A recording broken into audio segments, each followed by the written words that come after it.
Alright, you guys, so this week is something completely different than what I usually do. I have been watching a lot of gameplay while I've been working on other projects of the Little Nightmares 2. And it's a really cool, creepy little game, and I decided that I wanted to make something from it. I've been wanting to make a Book Nook for a long time. So I decided this would be my first Book Nook and my first new thing on the channel. So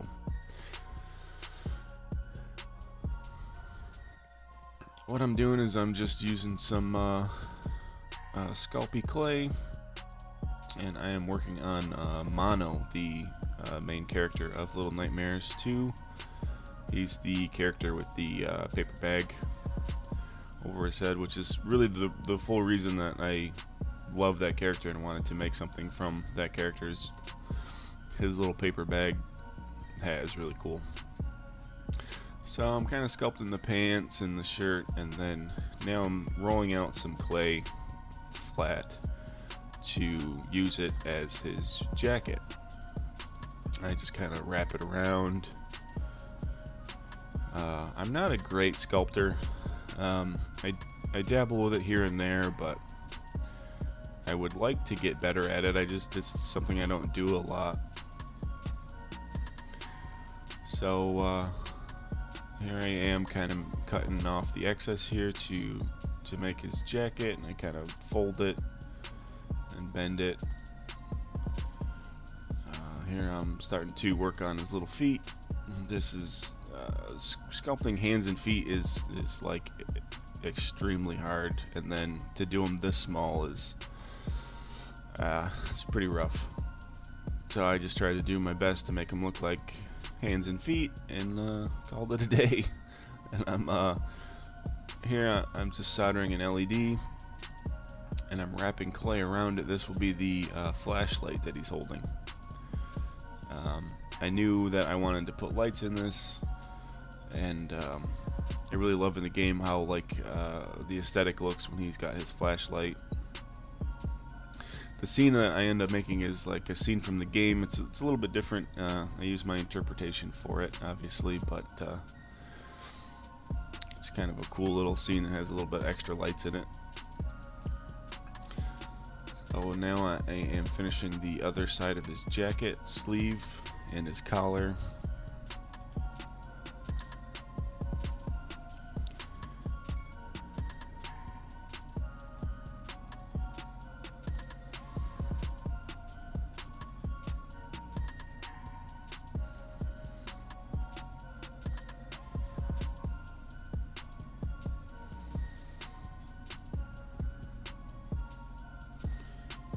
Now I am working on the key. I wanted to make the key because he uses it a lot in the game, and it's also a thing that you see on a lot of like the artwork. But I put it on the side of his jacket where you end up not seeing it, so you don't really see it. So that's a bummer, but it's there, and I know it's there. So.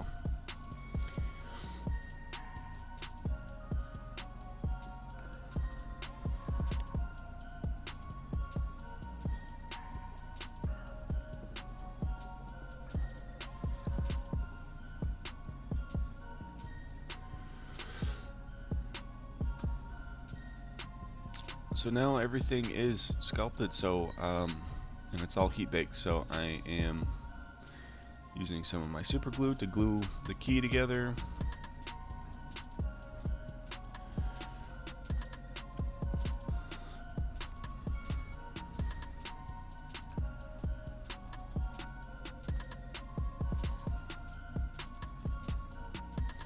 And then now I'm gluing on the actual key part that goes in the lock. It's really tiny detail.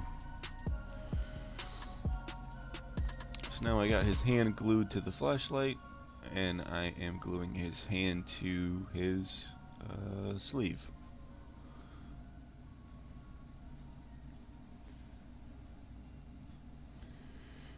Now I glue the key onto his jacket.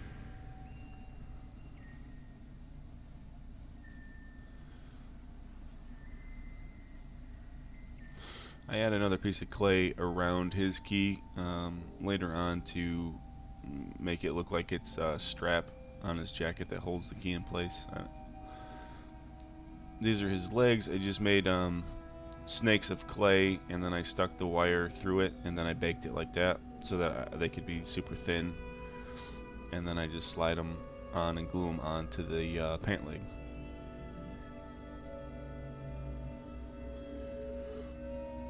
And now I glue the feet onto the bottom of that.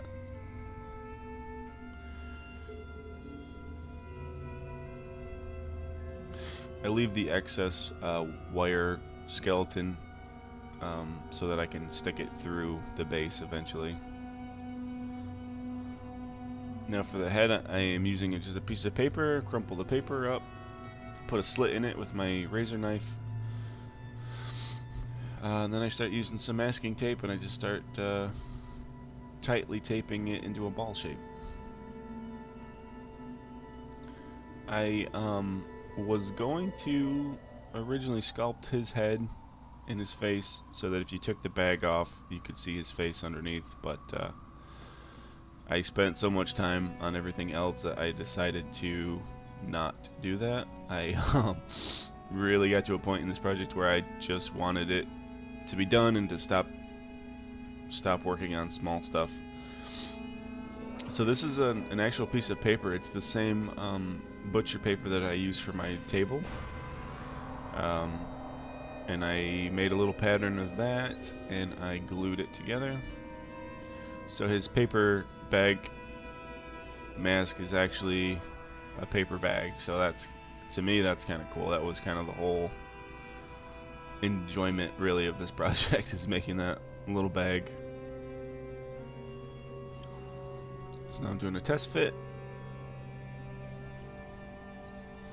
That doesn't look too bad. It's not 100%. It's not super great, but to me, I'm happy with it. So I like it.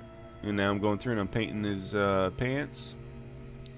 I use the same brown color, and then for his pants I use the base brown. Then for his shirt I add a little bit of white, and then I paint his shirt. Then I add a little bit more white to that, and then I paint his jacket with that. So it's all the same base brown.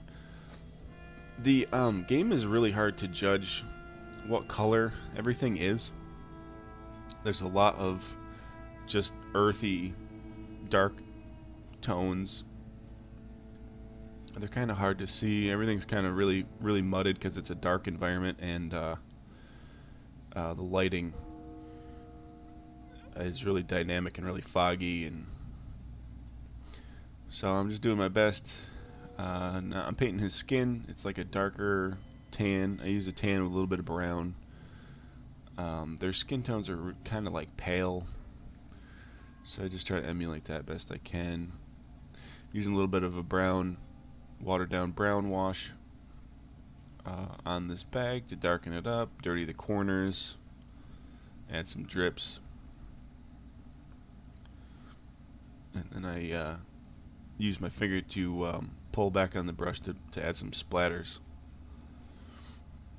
And now I am doing the same wash all over Mano's clothes and his hands and his flashlight and all that stuff, just to really show the details and get into the cracks and crevices and stuff, just to highlight the top parts. So I wasn't happy with that first coat of weather, so I go back in with a little bit of black and brown mixed, a little bit darker.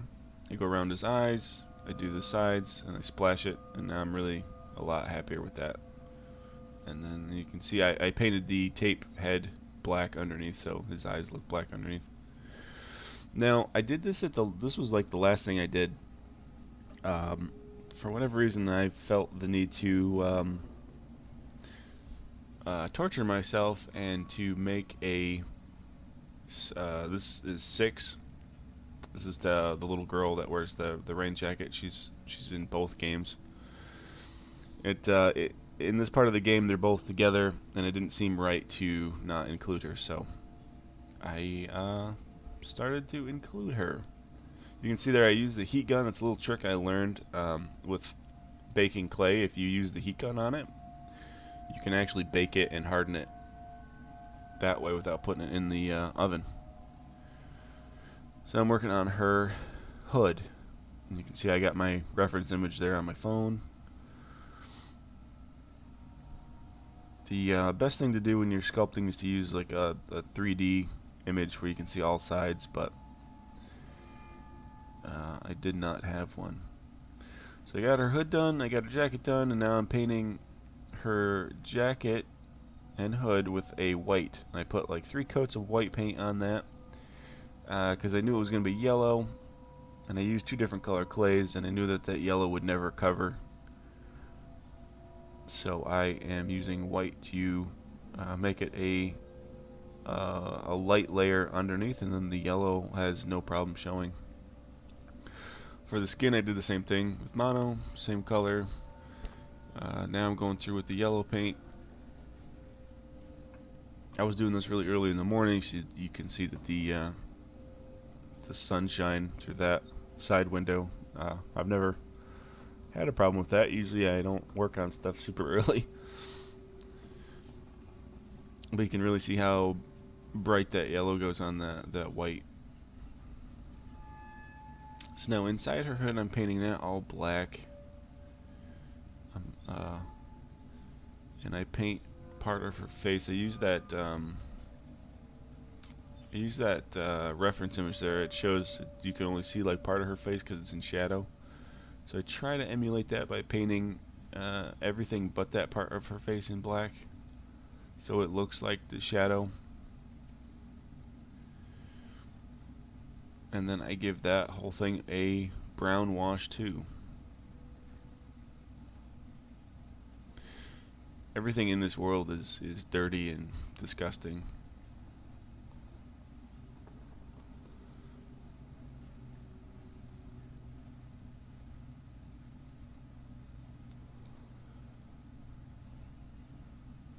And I go through with a little bit of water on my rag just to get some of the heavier spots off.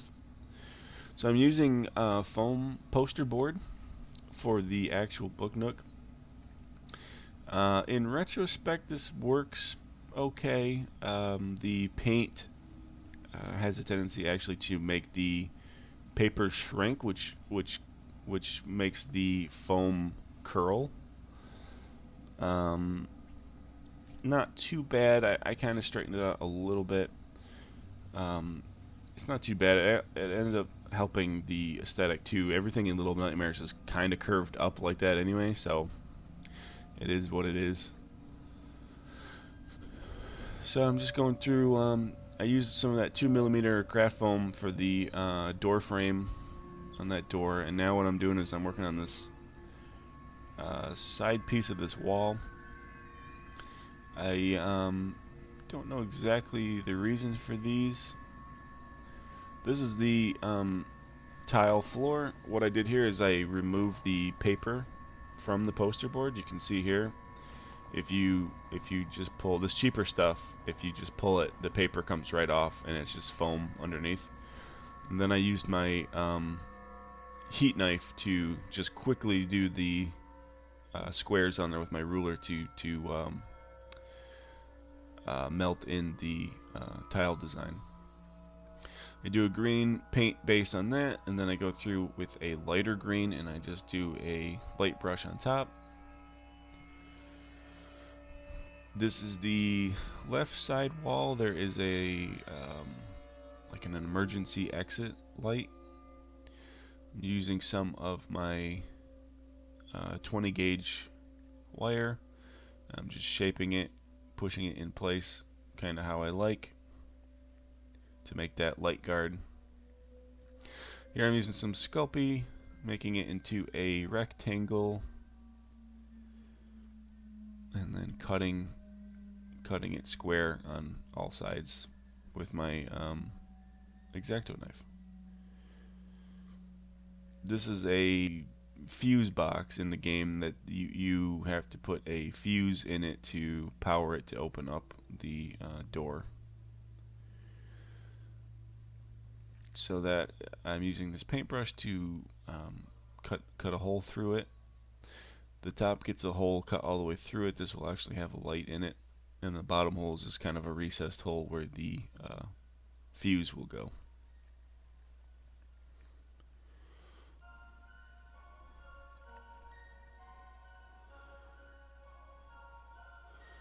So now with this back door here, I have the trim board on, I have the door trim on, and I have the base trim on. I'm just using my knife and cutting 45s in to kind of give the door panels a recessed look. These are some little door handles I made out of clay. Just gluing those on. They're literally just a flat rectangle piece of clay with a little round ball glued on top. So now I glued the fuse box on the right side wall where I want it.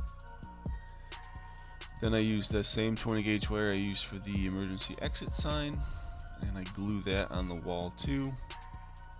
I should have painted these black first. It would have been a lot easier than what I ended up doing, but I didn't do that, and it ended up taking me a long time to paint them. So you live and learn. This is the base green.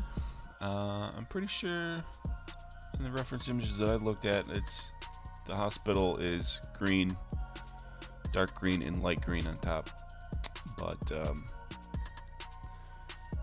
I'm not 100% sure. So this is just kind of my interpretation of how I think it looks. So I painted all the base walls this color green, and I wasn't really worried about it being streaky. Like I said, everything's dirty, everything's old, so it actually helps make it look like it's faded and dirty.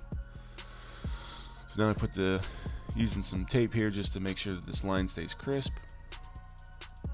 And I'm just using some lighter green color that I mixed up, and I'm just brushing that on.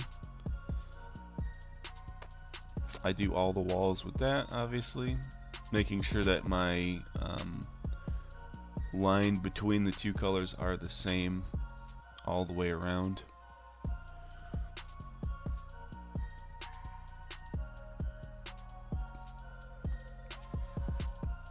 I also cut in some cracks on the walls with my knife. Just use my X-Acto knife just to carve them in, and took some chunks out of the corner of that pillar. So here I am painting some black on this fuse box. I end up painting silver on top of it, but I want a good black base color. And now here I am painting those wires, and so I literally paint the side of it, the inside, outside, and the top. It's like carefully as I can, so I'm not getting it on the wall. I don't know why I didn't just paint these black and then glued them on after the fact, but I don't know. I was in a rush to get stuff done, and that's when you make stupid mistakes that end up costing you more time. The trim board I paint a dark brown. It's kind of what it looks like to me. Again, I'm not 100% sure.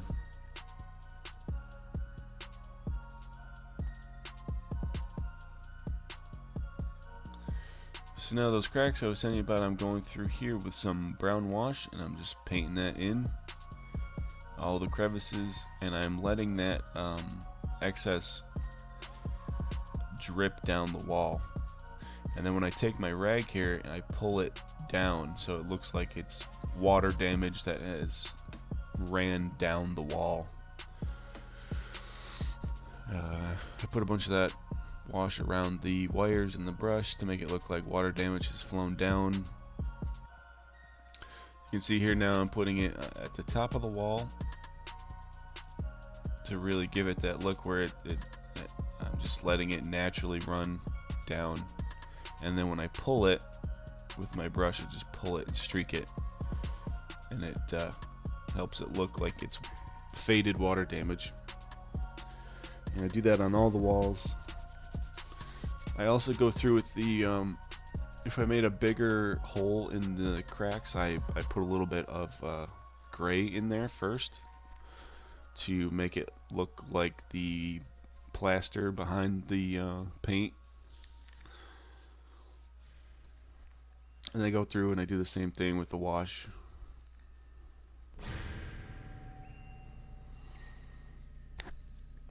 That doorway I painted black. In the game they go through that door eventually, but I wasn't going to make it three-dimensional, so the black background was enough. I'm going through with my brush here and I'm doing that splatter technique that I was doing on Mano's bag. Now I am weathering the tile floor. I'm just putting some of that wash in all of the grout lines.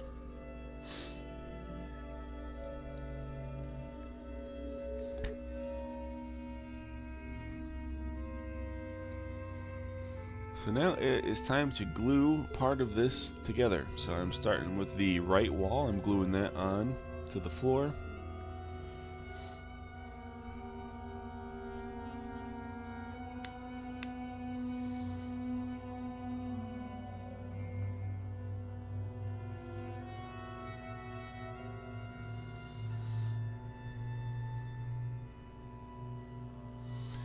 And then I glue the back wall on too.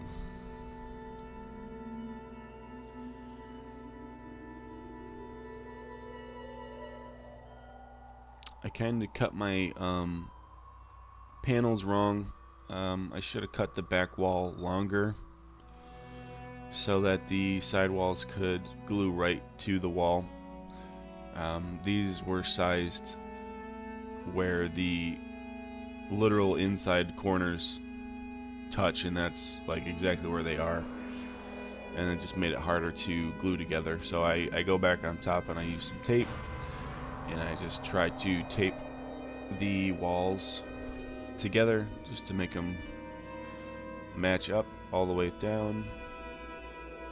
I cut a bunch of strips of poster board and I am gluing those onto this wall here. This will be the it's almost like a prison gate door. Again, should have painted these all black before I glued them on. Would have been a lot easier.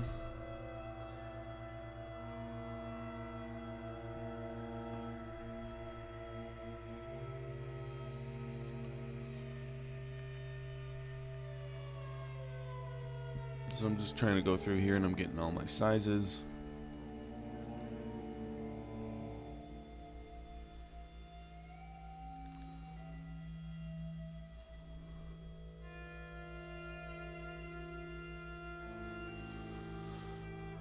And then when that's done, I paint that all the pieces black, and then I put a little bit of bronze brush on top of it to make it look like metal.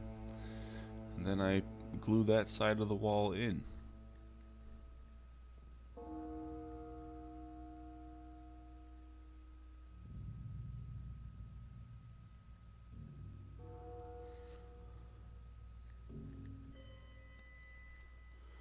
And then the same thing I do on the other side. I go through with some tape and I just make sure I tape it all together.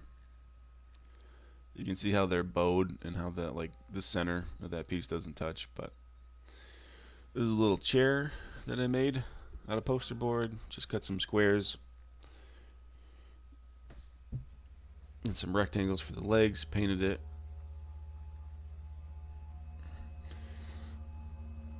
This goes right over there on the other side of that wall.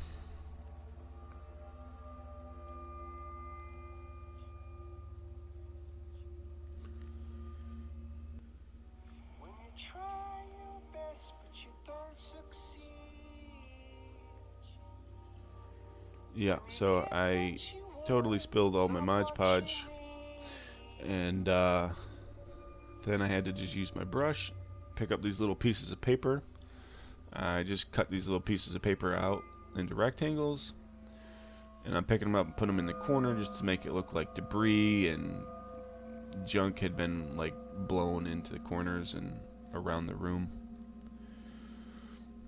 I use Mod Podge because it actually will end up gluing them to the floor.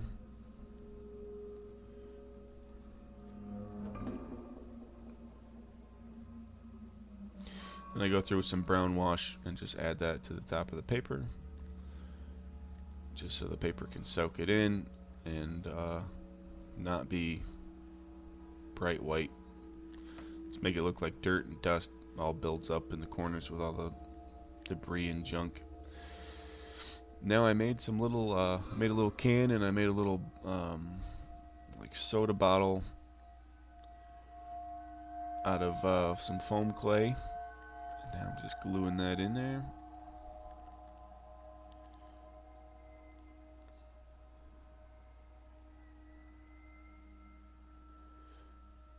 It's really hard to film and like put stuff in the like little tiny stuff in here. I don't have like a pair. I should have used a pair of tweezers. I also always forget to hold the phone sideways when I'm recording, so sorry for the weird view. And that's a little Coke can I made. And then I glue 6. I put a little bit of glue on 6 feet. And I glue that in.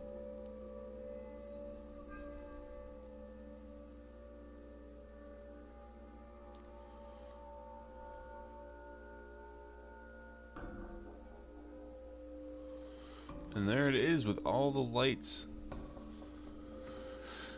That is my Little Nightmares Book Nook.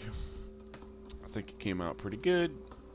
I like the light I put on the top there. That's just a little bit of LEDs with some tubes of plastic to make it look like fluorescent light bulbs. And that's it. There's some shots, and hope you guys enjoyed that. I am really happy to be done with it, and I think it came out pretty good, and pretty happy with it. So I will catch you guys next time.